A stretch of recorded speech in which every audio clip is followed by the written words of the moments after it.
Mr. Carney, the leader of the Parti Québécois this morning said that this announcement was intended to show that the federal government is being especially generous with Quebec to try to undermine the likelihood that Quebecers will elect a sovereigntist government this fall. Is this announcement about weakening the independence movement? This announcement is policy, not politics. This announcement is about strengthening Quebec, making communities across Quebec more prosperous, more sustainable, better health care, more connected, better places to live. This is policy. This is the government's coming together to serve the people we serve. It's not a political calculation at all. The only thing I will reiterate is that I'm very pleased to be able to work directly with the government of Quebec, move forward rapidly for real results for Quebecers. So that was the question. Is it? I guess he said at another point, it's policy, not politics, right? The fact that this $10 billion going to Quebec for a variety of different projects is about something that this government promised it would do, and it has nothing to do with the fact that there's an election 6 months away. Rudy Husny is a former director in the Harper government, political analyst now. And Rudy, look, it's tough to criticize, and obviously the opposition will do it in Quebec, basically a $10 billion gift, if you want to call it that, to help in a variety of projects in this province, including, by the way, the Blue Line of the Metro, hospitals, the tram, everything is kind of wrapped up in this. But the opposition is trying to paint this as, buying influence. Is it accurate?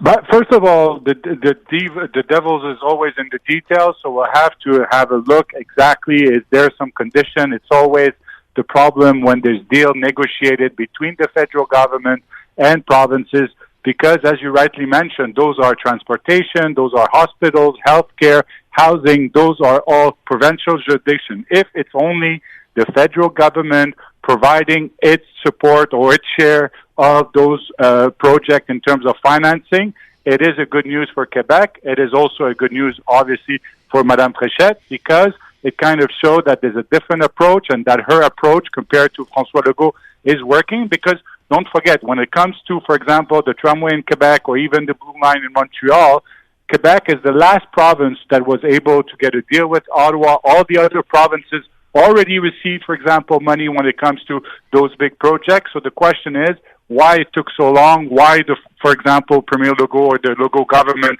didn't agree with the government at the time? Yes, it's true that when you look at it, you can say, yes, it's bad news for the PQ, but I can also say that it's also bad news for the Quebec Liberals, because it shows that Madame Fréchette is able to get some results and that it's working in terms of her relationship. So why vote for the Liberals if the CAQ is basically delivering? That's an interesting take, right? Why vote for the Liberals if the CAQ's getting this done, which obviously the Liberals are not able to. They're not running the show right now. But it's also not a bad look, I guess, for Christine Fréchette to be standing next to Mark Carney, who, as we point out more often than not, is the most popular politician in Quebec. Exactly.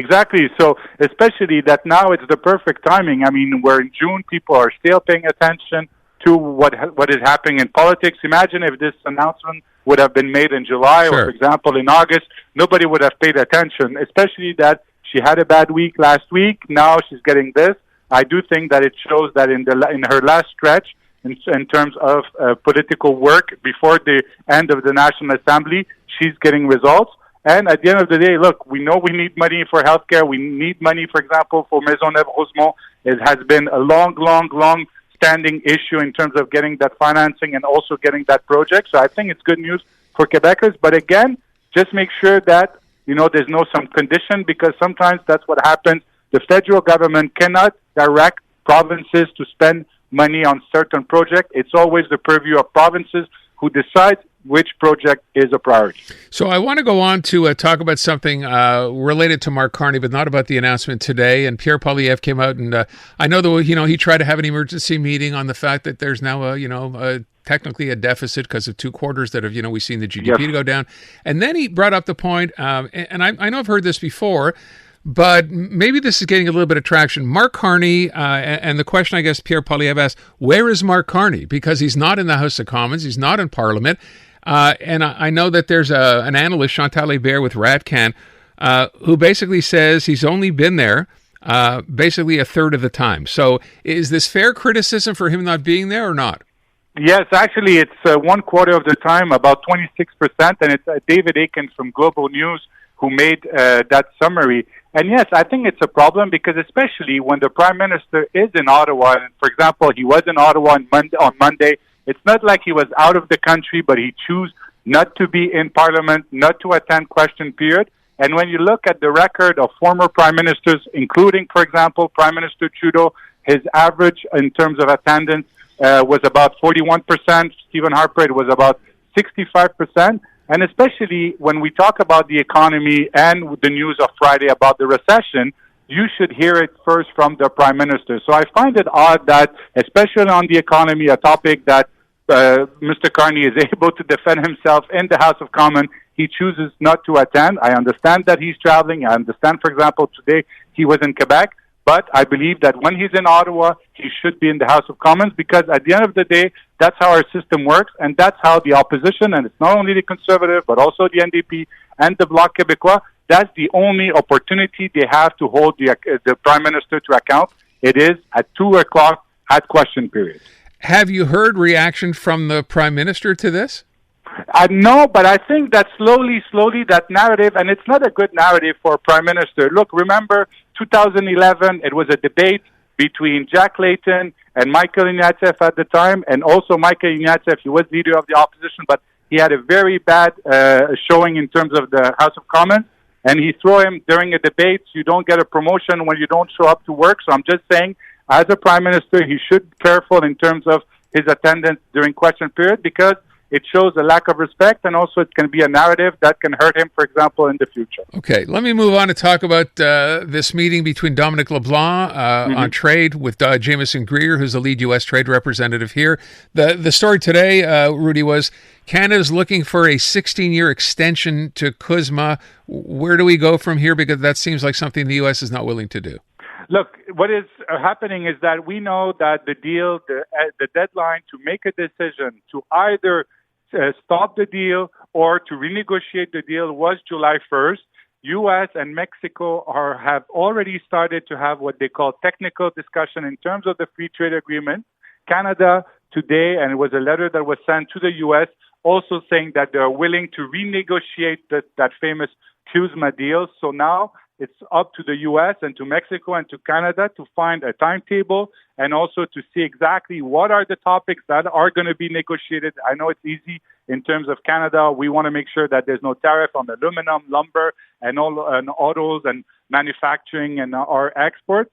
But it will be interesting also to know what is happening between the U.S. and Mexico. What are they negotiating? And also what is going to be the deadline? Because, yes, normally this agreement is supposed to stay for another 16 years. But Canada, as the U.S. or Mexico, had the opportunity before July 1st to indicate if they were willing to renegotiate.